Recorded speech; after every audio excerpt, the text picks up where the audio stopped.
믿음으로 에녹은 죽음을 보지 않고 옮겨졌으니 하나님이 그를 옮기심으로 다시 보이지 아니하였느니라.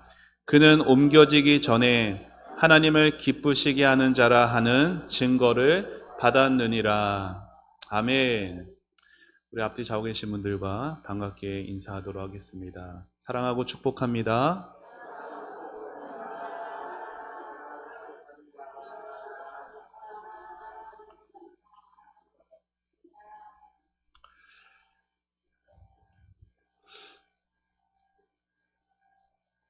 우리 연세 있으신 어르신들에게 가끔씩 그런 질문을 드립니다.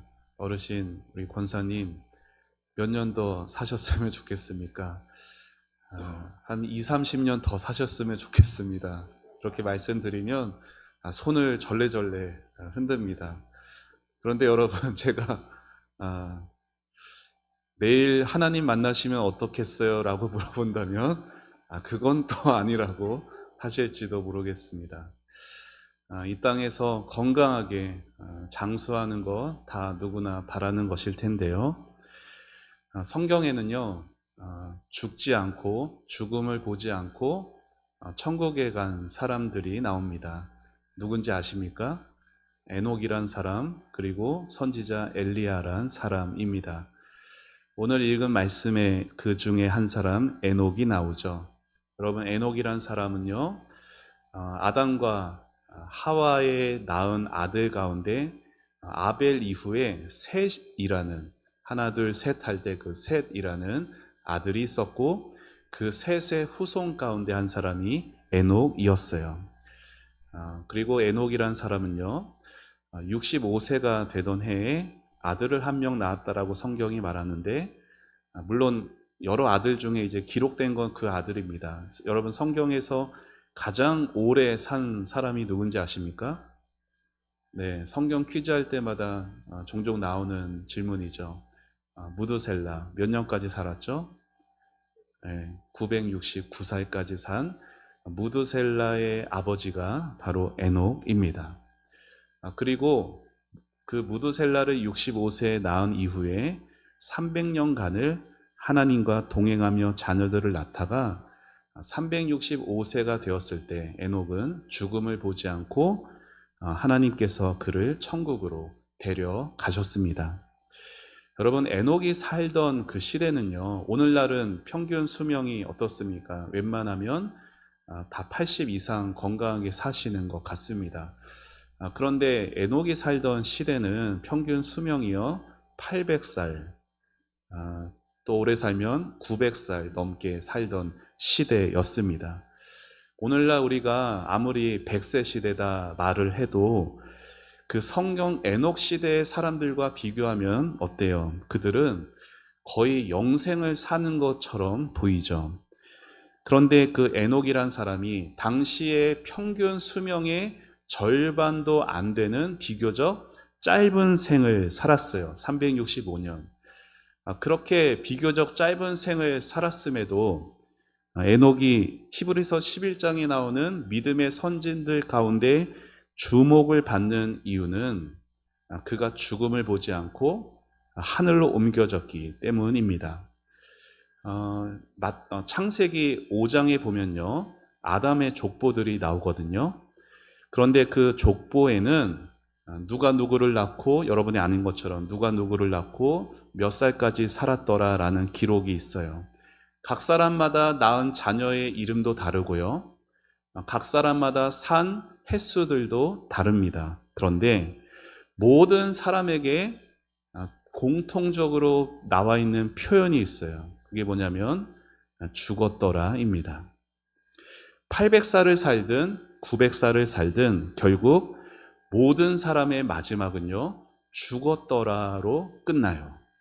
여러분, 성경은 죽음이 그냥 자연현상이라고 말하지 않습니다. 하나님이 처음 사람을 만드셨을 때는요, 죽을 존재로 만드신 것이 아니었어요. 사람은 본래 영원하신 하나님과 영생하도록 창조된 귀한 존재였습니다. 그런데 인간의 삶에 죄가 들어오게 되었고, 그리고 그 들어온 죄 때문에 인간의 삶에는 죽음이 들어오게 되었죠. 우리가 잘 아는 로마서 6장 23절의 말씀처럼 죄의 삭음보다 사망이라고 분명히 말하고 있습니다. 오늘날 많은 사람들이요, 노화를 방지하기 위해서 어떻게든 젊어 보이게 하기 위해서 얼마나 많이 애를 쓰는지 모릅니다. 작년에 24년인가요? 어떤 뉴스에서 흥미로운 뉴스를 보게 됐어요. 미국에 있는 브라이언 존슨이라는 한 억만장자, 돈이 아주 많은 사람이 있어요. 지금도 살아있죠.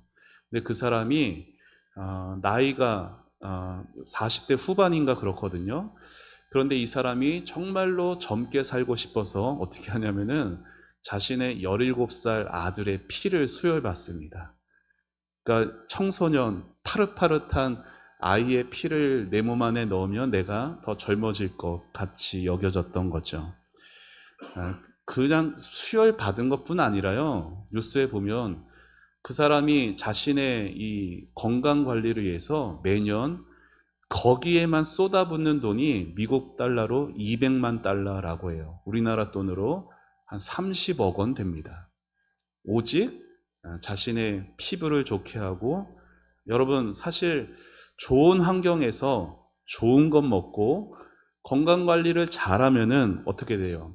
비교적 신체의 나이가 확 젊어질 수 있겠죠. 하지만 아무리 그래도 뭘 피할 수가 없을까요? 죽음은 피할 수가 없어요. 이게 인간의 현실입니다. 그런데 성경은 누구나 죽게 되는 이 보편적인 죽음에서 예외적인 한 인물을 우리에게 보여주니 그 사람이 바로 에녹이라는 것이에요. 요한복음 3장 16절에서 예수님께서 우리가 가장 좋아하는 말씀 중에 하나인 말씀을 하십니다. 자, 요한복음 3장 16절 뭐죠? 같이 한번 읽어볼까요? 시작. 네, 잘하시네요. 사랑하사 독생자를 주셨으니 이는 그를 믿는 자마다 멸망하지 않고 영생을 얻게 하려 하심이라. 그를 믿는 자마다 어떻게 하신다고요? 영생을 얻게 하신다. 정말로 예수를 믿는 사람은 영생을 얻는다라는 것이 에녹의 삶을 통해 생생하게 증명되고 있습니다. 여러분, 사람이라는 존재는 그냥 이 땅에서 적당한 때에 좋은 사람 만나서 자녀 낳고 남을 도와주며 좀 편안하게 살아가면 되는 존재가 아니에요. 사람은, 저와 여러분은 하나님 앞에 영생하도록 부름받은 존재입니다. 우리가 아무리 사랑하는 사람, 좋은 사람을 만나고 또 우리에게 정말 착하고 위로가 되는 그러한 자식이 있다고 해도, 여러분, 인생이라는 것은 우리에게 충분한 만족을 줄 수가 없어요. 사실 여러분의 인생을 돌아보면 어떠십니까? 인생살이 자체가요, 우리가 원하는 만큼 그렇게 길게 만족을 주지 못하는 것이에요. 물론 우리의 삶에 순간순간의 기쁨과 행복한 순간들이 있어요. 그러나 그 행복한 순간조차도 기쁨과 눈물이 같이 있는 게 인생이라는 것이죠. 여러분, 우리는 영생을 위해서 부름받은 존재예요. 그렇기 때문에 이 땅의 삶이 우리 마음 안에 다 채워질 수가 없는 것입니다. 우리가 아무리 좋은 것을 얻고 많은 것을 이뤘다 하더라도 우리가 진정한 만족을 얻지 못하는 이유가 바로 여기에 있는 것이죠. 그리고 이것을 잘 보여주는 사람이 바로 에녹입니다. 오늘 말씀 시브리서 11장 5절을 다시 한번 읽어보시죠. 같이 읽습니다. 시작. 믿음으로 에녹은 죽음을 보지 않고 옮겨졌으니 하나님이 그를 옮기심으로 다시 보이지 아니하였느니라. 그는 옮겨지기 전에 하나님을 기쁘시게 하는 자라 하는 증거를 받았느니라. 아멘.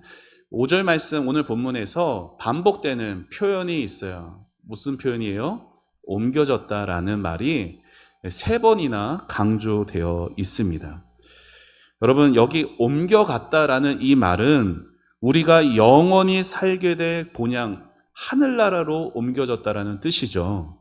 여러분, 이 말씀 속에서 우리에게 에녹만이 아니라 나도 예수 믿고 구원받은 나에게도 각자의 태어난 고향은 다르지만 우리가 함께 영원히 거할 본향과 집이 있다라는 걸 말하고 있습니다. 에녹이 그곳으로 옮겨진 것은 나에게도 돌아갈 본향과 집이 있다라는 것을 분명하게 보여주고 있는 것이에요. 여러분, 성경이 인생을 무슨 길이라고 말해요? 나그네 인생길이라고 말합니다. 우리 인생이 나그네라는 말 자체가 돌아갈 본향, 돌아갈 집이 있다라고 말하는 것이에요. 때문에 예수 믿는 성도들은 이 땅에 살아가는 삶이 전부라고 생각하지 않습니다. 이 땅에서 돈을 더 쌓아가는 삶이 아니라 하늘의 보화를 쌓는 삶이고, 에녹처럼 나도 하나님께로 옮겨질 그날을 목마르게 사모하며 기다리며 살아가는 게 바로 성도가 살아가는 삶의 방식이어야 하는 것이에요. 그런데 오늘 읽은 이 말씀에는 그렇게 에녹이 어떤 방식으로 살아가는지 에녹의 삶의 특징도 잘 보여주고 있어요. 자, 오늘 말씀을 다시 한번 같이 읽어보겠습니다. 시작. 믿음으로 에녹은 죽음을 보지 않고 옮겨졌으니 하나님이 그를 옮기심으로 다시 보이지 아니하였느니라. 그는 옮겨지기 전에 하나님을 기쁘시게 하는 자라 하는 증거를 받았느니라. 아멘. 믿음으로, 에녹의 모든 삶의 특징은 믿음으로 사는 삶이었죠.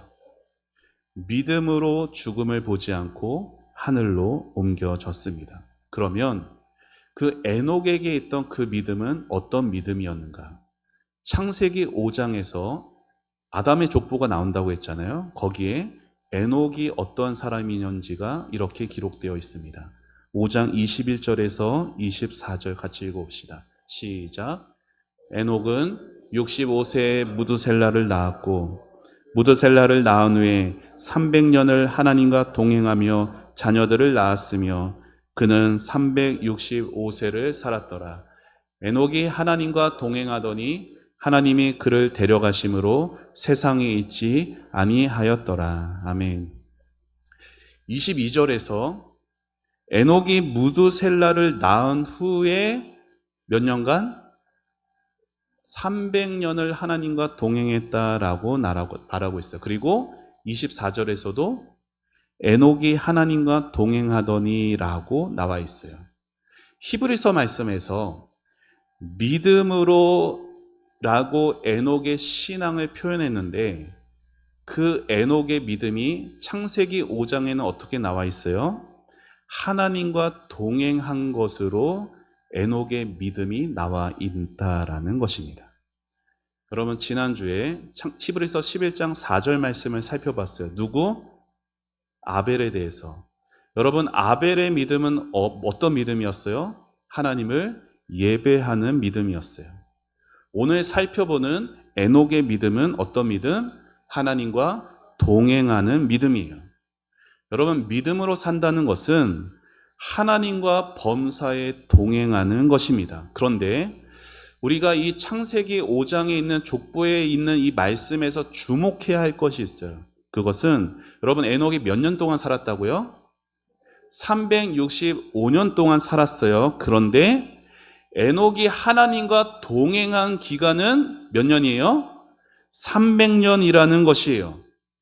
그러니까 365년을 살았는데 365년 동안 동행한 것은 아니었다라는 거죠. 그게 무슨 말이에요?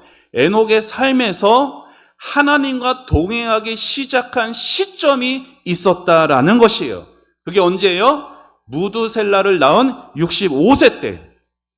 65세 이전에 에녹이 어떠한 삶을 살았고 65세 무두셀라를 낳으면서 무슨 일이 있었는지는 성경이 말하지는 않습니다. 하지만 알 수 있는 건 뭐예요? 무두셀라를 낳기 전인 65세까지는 에녹도 남들과 똑같이 살았던 것으로 보인다라는 거죠. 세상 사람들이 중요하게 여기는 것, 에녹도 똑같이 중요하게 여기고 그렇게 살다가 이제야 비로소 하나님의 사람답게 구별된 삶을 살게 된 것입니다. 여러분, 창세기 족보를 보게 되면 하나님의 은혜를 받은 그 셋의 후예를 통해서 아브라함도 나오고 나중에 다윗과 예수님도 오거든요. 하나님께 복받은 그 족보예요. 그렇죠? 그런데 하나님의 은혜를 받은 그 셋의 후손들에 대해서 별 내용이 없어요. 창세기 5장을 보면은 별 내용이 없어요. 그냥 누가 누구를 낳고 누가 누구를 낳고 몇 살까지 살다가 죽었더라 이렇게 아주 그냥 단순하게 짧게만 기록이 되어져 있어요. 그런데 그 5장 바로 앞장에 4장에 가면은 누구의 후손들이 나오냐면요, 가인의 후손들이 나옵니다. 여러분, 가인이 누구예요? 아벨을 죽인, 하나님께 버림받은. 그런데 그 가인의 오히려 반대가 되어야 될 것 같지 않아요? 그런 사람들의 후손들은 별 내용이 없어야 될 것 같고, 하나님께 은혜 받은 셋의 후손들은 좀 좋은 것들이 많이 기록이 되어야 될 것 같은데 반대라는 거예요. 셋의 후손들은 별 내용이 없고요, 가인의 후손들은요, 화려한 업적들이 성경에 기록되어 있어요. 가인의 후손 중에 야발이라는 사람은 가축을 치는 목축업을 시작해서 큰 산업을 이루는 사람이었고요, 유발이라는 사람은 악기와 음악을 발전시켜서 문화를 일으켰던 사람이에요. 두발가인이라는 사람은 철기와 구리 같은 것을 통해 과학 문명을 세웠던 사람이에요. 여러분, 이렇게 가인 후손들이요, 많은 성취들을 이루었어요. 오늘날 사람들도 마찬가지입니다. 사람들은 누가 부자와 결혼했는지, 누가 좋은 회사에 들어갔는지, 누가 이 땅에서 큰 업적들을 그 분야에서 최고가 되었는지 거기에 관심을 갖습니다. 그런데 정작 하나님의 은혜를 받은 그 셋의 후손들에 대해서는 별다른 기록이 없어요. 여러분, 이게 성경의 관점과 세상의 관점의 차이라는 것을 아셔야 합니다. 여러분, 세상은 언제나 성취와 업적에 관심이 많습니다. 최초로 누가 무엇을 했다더라, 아니면 누가 그 세상의 최고의 권위자가 되었다더라, 이런 것들에 늘 관심이 많습니다. 그런데 하나님의 관심은 다르다는 거예요. 하나님의 관심은 어디에 있을까요? 하나님의 관심은 그가 믿음으로 행했는가에 있습니다. 하나님의 관심은 하나님과 진정한 관계를 맺으면서 그가 살아왔는가에 있다라는 것이에요. 여러분, 아무리 사람들이 박수 칠 만한 일이어도 성경은 분명히 말합니다. 믿음으로 하지 않은 것은 죄다. 하나님이 가라 하시면 가는 것, 하나님이 멈추라 하시면 멈추는 것, 하나님이 가지 말라 하시면 가지 않는 것, 이렇게 모든 삶에서 하나님과 함께 걷는 것이 하나님이 성경을 통해서 말하고자 하시는 하나님의 마음인 것입니다. 그리고 오늘을 사는 저와 여러분을 향한 하나님의 기대도 바로 그러한 것이에요. 여러분, 에녹이 65세까지는 다른 사람들처럼 똑같이 살았을 거예요. 자기 집안 건수하는 일에만 집중하며 세상 물질과 편안한 삶이 최고인 것으로 살았을 거예요.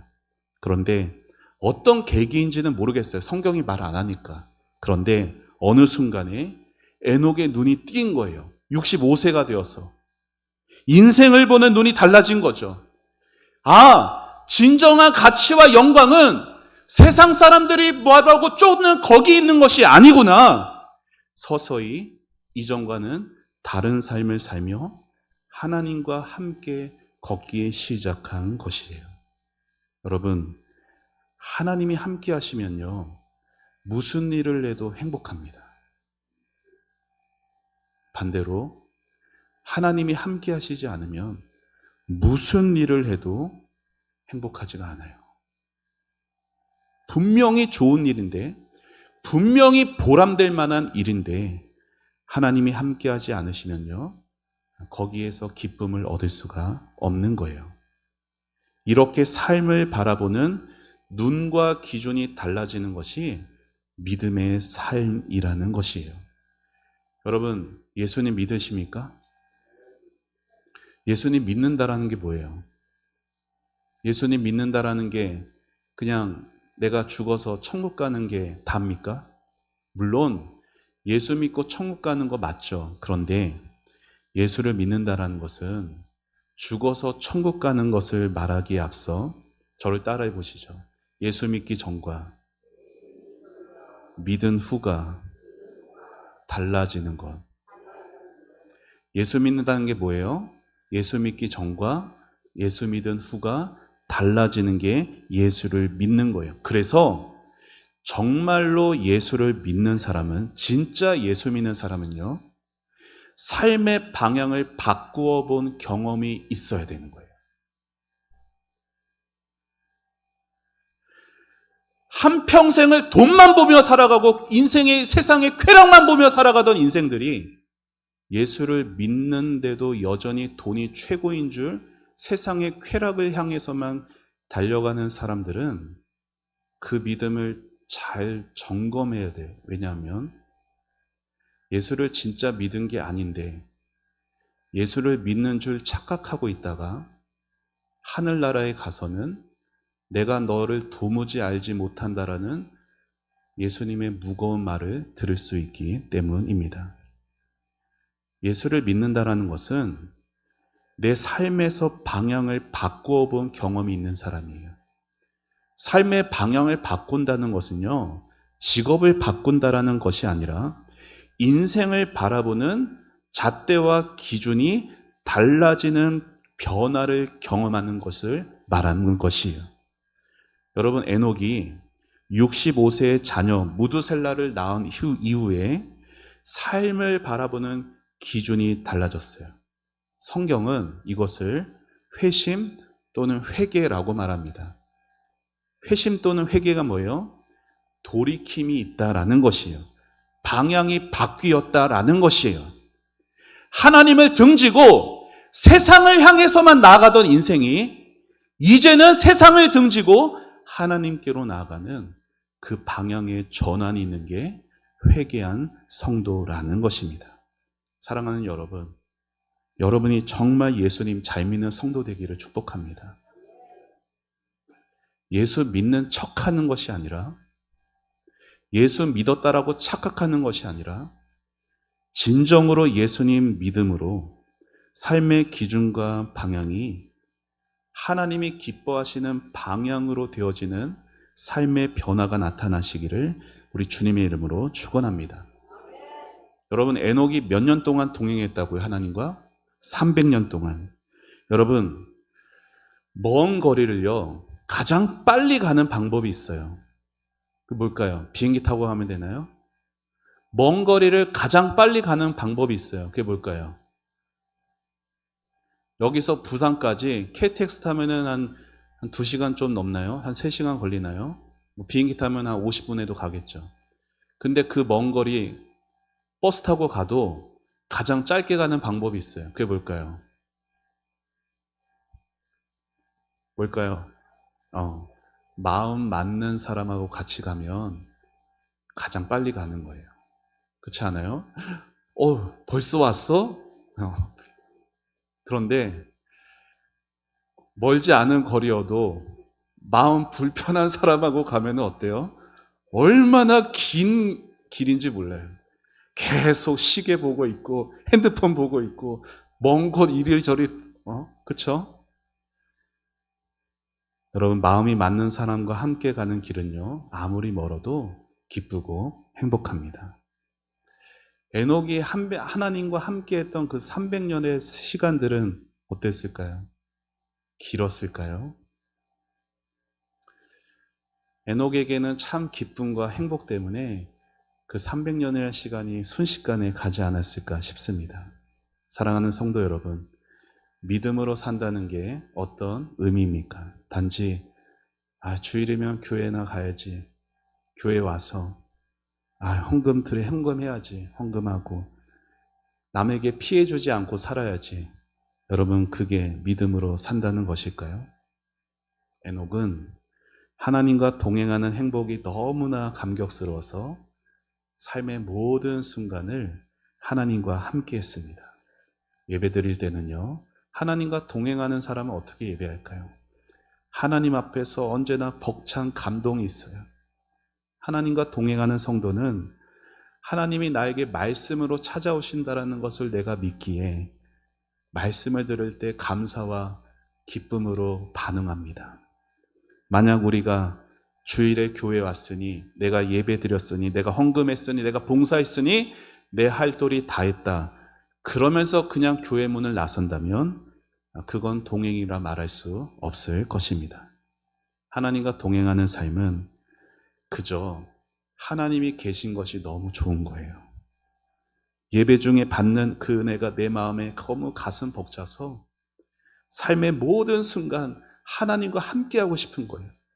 교회에서만이 아니라 내 모든 삶에 하나님이 안 계신 곳이 없게 하려고 하는 삶이 하나님과 동행하는 삶이고, 그것이 진정한 신앙생활일 것입니다. 사랑하는 여러분, 생각해 보세요. 하나님이 여러분을 구원하셨어요. 어떻게 구원하셨어요? 하나밖에 없는 자신의 독생자의 귀한 피를 다 흘려가며 여러분 한 사람 한 사람을 구원하셨어요. 그런데 일주일에 한 번 예배 드리는 것도 부담이 돼서 그 하나님 앞에 그런 마음으로 나온다면, 그렇게 살아왔다면 나중에 이 땅에서 죽어서 하나님 앞에 서게 될 텐데, 그때 하나님 앞에 이렇게 말할까요? 하나님, 제가 그래도 믿은 거 아시죠? 하나님, 옛날에 한때 제가 하나님 잘 믿었던 거 기억하고 계시죠? 그러면은 하나님께서, 그래, 그때 너가 참 그랬었지. 그래, 봐줄게. 그래, 지옥은 안 보낼게. 여러분, 이러시려고 하나님이 우리를 구원하셨을까요? 하나님이 원하시는 백성은 어떤 시간이든 어떤 장소이든 하나님과 함께 해야 행복한 줄 아는 백성일 거예요. 어느 청년이 대학 시절에 은혜를 많이 받았습니다. 졸업을 앞두고 대학교 4학년 때 여름 수련회에 가서 크게 은혜를 받고 이러한 결단을 한 거예요. 주님, 제가 이제 주님을 위해 평생을 살겠습니다. 그런데 막상 이 수련회가 끝나니까 조금 마음이 그런 거예요. 내가 괜한 다짐을 했나? 그러면서 고민이 생긴 거죠. 어떻게 해야 내가 평생을 주님을 위해 사는 거지? 이제 신학을 공부해야 되나? 목사나 선교사가 되어야 되나? 그래야 주님을 위해 사는 걸까? 그때 하나님이 이런 말씀을 주십니다. 골로새서 3장 말씀 같이 읽어보시죠. 시작. 무슨 일을 하든지 마음을 다하여 주께 하듯 하고 사람에게 하듯 하지 말라. 이는 기업의 상을 주께 받은 줄 아나니 너희는 주 그리스도를 섬기느니라. 아멘. 목사가 되어야, 선교사가 되어야만 주님을 위해 사는 거라 청년이 생각했는데 이 말씀을 받고 눈이 열어지게 된 겁니다. 주님이 이런 깨달음을 주신 거예요. 아들아, 모든 일을 주님께 하듯 하면 되는 거야. 너가 하는 모든 일을 나를 섬기듯이 하면 그게 평생을 나를 위해 살아가는 것이야. 청년은 꼭 신학을 공부해야만 주님을 위해 사는 것이라 생각했는데, 지금 하고 있는 이 대학의 이 공부도 주님을 위해 할 수 있다는 것을 깨닫게 되니까요, 이 청년의 삶의 질서가 생기게 되었어요. 이전에는 그래도 대학에서 공부하는 거 열심히 배우고 공부하고 했는데, 그 공부하는 이유는 그저 남들보다 좋은 곳에 취직하고 남들을 이기기 위한 그러한 수단들이었어요. 그런데 공부가 주님을 위한 도구라고 생각하게 되니까 인생의 방향이 잡히기 시작하는 거예요. 이 진리를 깨닫게 되니까 너무나 감격스러워서 공부하는 것 자체가 행복해졌다라고 합니다. 세상 선곡이나 남을 이기기 위해서 하는 게 아니라 주님을 위해서 공부하고 주님의 도움을 받으며 공부하고 주님 때문에 공부하게 된 것이에요. 이렇게 중심이 바뀌니까 삶이 달라지게 되었습니다. 여러분, 이게 영생을 누리는 삶이에요. 여러분, 우리의 삶이 어때요? 별 특별한 거 없잖아요. 평범하잖아요. 매일 어쩌면 밖에서 돈 버시는 가장들은 그렇게 생각될 수도 있어요. 나는 돈 버는 기계인가? 집에서 살림하시는 우리 분들은 나는 집안 살림하는 기계인가? 반복되는 그 일상 속에 그렇게 살아가는 게 아니라 그 작은 일 하나하나가 주님의 그 관계 안에서 새로운 의미를 찾고 발견하게 되면요, 그 삶의 생명력이 넘치게 되어지는 것이에요. 여러분, 그렇게 살게 되면은 내가 어떤 대단한 것을 이루었어도, 내 통장에 어떤 많은 돈을 쌓지 못했어도, 남에게 자랑할 만한 것이 있지 않더라도 내 삶에 기쁨이 솟아나게 되는 거예요. 아, 인생 사는 게 하나님 믿는 성도의 삶이라는 것이 이런 거구나. 지혜와 눈이 열리게 되는 거예요. 주님과 하나님과 동행하면서 모든 것을 하나님께 하듯 하고 하나님 때문에 하고 하나님과 함께 하는 것. 이게 신앙생활의 핵심입니다. 얼마 전에 금요 기도회 때 소개해드린 한 사람이 있었어요. 기독교 역사에서 잊지 못할 작은 인물입니다. 이 사람은 성직자도 아니었고 사회적으로도 높은 어떤 지위에 있는 사람도 아니었습니다. 그는 그냥 평신도였고요. 한 수도원의 부엌일을 감당하는 니콜라스 헤르만이라는 사람이었습니다. 사람들은 그를 로렌스 형제라고 불렀어요. 그는 항상 작은 삶에서 하나님의 임재를 경험했고 하나님과 동행하는 삶을 살았습니다. 수도원을 찾은 방문객 한 사람이 그에게 이러한 질문을 합니다. 당신은 매일 부엌에서 청소만 하고 그릇을 씻고 음식 만드는 일만 하는데, 그렇게 고되게 그렇게 허드렛 일만 하는데 당신은 그것 때문에 불평하지 않습니까? 그때 그가 이렇게 대답을 합니다. 자, 화면 보여주시죠. 제가 읽겠습니다. 저는 불평할 시간이 없습니다. 저는 음식을 만들면서 계속 기도합니다. 이 음식을 먹는 자에게 하나님의 평강으로 채워주소서. 그리고 청소하면서도 이렇게 기도합니다. 하나님의 아름다운 동산을 더욱 아름답게 하소서. 그래서 저는 하나님께 기도하는 시간 외에 남는 시간이 없습니다. 사람들은 이 로렌스 형제를 부엌의 성자라고 불렀습니다. 그리고 로렌스 형제가 하나님의 임재라는 그 책도 썼는데 거기에 이런 글이 있어요. 제가 또 읽어드리겠습니다. 꼭 큰일을 해야 할 필요는 없습니다. 저는 후라이팬에 작은 계란 하나라도 하나님을 사랑하는 마음으로 뒤집습니다. 그 일도 끝나고 더 할 일이 없으면 저는 바닥에 엎드려 하나님을 경배합니다. 사랑하는 성도 여러분, 이게 하나님과 동행하는 삶입니다. 먹든지 마시든지 무엇을 하든지 하나님 때문에 사는 삶. 교회에서 우리가 기도할 때, 찬양할 때, 예배할 때만 하나님을 느끼는 게 아니라 직장에서 일을 할 때도, 집에서 살림을 할 때도, 밥을 먹을 때도 모든 일을 하나님께 하는 마음으로, 그리고 하나님과 함께하는 마음으로 하는 것이에요. 여러분, 세상은요, 남들이 보기에 좋아 보이는 일들만 하고 싶어 하죠. 그리고 거기에서 보람을 얻습니다. 왜 그럴까요? 세상은 왜 남들이 보기에 좋아 보이는 일들만 하고 싶어 하냐면, 남들이 인정해주는 그 일로 자신의 가치를 평가하기 때문이에요. 남들에게 박수 받을 만한 그 일을 해야 내가 대단한 존재인 줄 여기기 때문입니다. 하지만 하나님이 함께 하시면 남들의 시선은 중요하지 않게 되는 것이죠. 왜요? 우리 주님 계신 곳이 그 어디나 하늘나라이기 때문입니다. 궁정에 있어도 초라한 초가 삼간에 있어도 내 주 예수를 모신 그곳이 주님과 동행하는 신앙의 삶일 것입니다.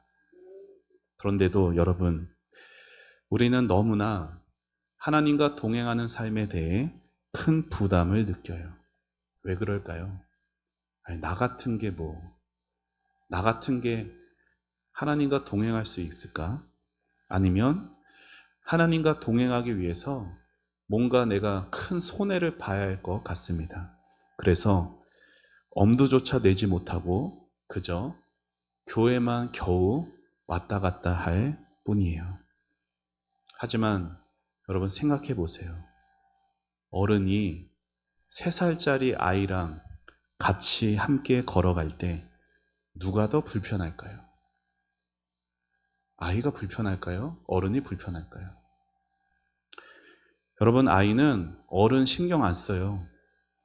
그냥 내가 가고 싶은 곳, 내가 보고 싶은 곳, 거기를 향해 언제나 달려갑니다. 언제나 그 아이의 걸음걸음에 맞추고 그 아이의 속도에 맞추면서 손해를 보는 건 어른의 몫입니다. 우리가 하나님과 함께 동행할 때도 마찬가지겠죠. 우리보다 훨씬 더 크시고 위대하신 하나님이 우리와 동행하시기 위해 우리가 손해보는 게 아니라 하나님이 더 손해보고 불편해하시지 않으실까요? 우리처럼 죄 많고 어리석은 인생들에게 보폭과 속도를 맞춰주시는 그 하나님. 그래서 하나님과 동행하는 삶은 부담스러운 삶이 아니라 동행하는 삶 자체가 은혜인 것입니다. 사랑하는 여러분, 믿음으로 하나님과 동행했던 그 에녹처럼 모든 범사에 하나님과 동행하시기를 축복합니다. 여러분의 모든 평생을 주님께 하듯이 모든 삶의 자리에서 천국과 영생에 묻어나는 여러분의 삶이 되시기를 축복합니다. 그래서 우리의 모든 평범한 반복되어져 같은 그 일상, 의미 없이 계속 쳇바퀴 돌듯 반복되는 게 아니라 하나하나 그 작은 하나에도 일에도 하나님을 섬기는 일이 되고 그 일 속에 우리 영생이 살아 숨쉬듯 그렇게 하나님과 평생을 동행해 가며 행복한 삶이 되시기를. 비록 내 몸도 불편하고 내 통장에도 잔고가 별로 없지만 하나님과 동행함으로 천국을 누리는 삶이 되시기를 우리 예수님의 이름으로 축원합니다. 우리 같이 함께 찬양하고 기도하겠습니다.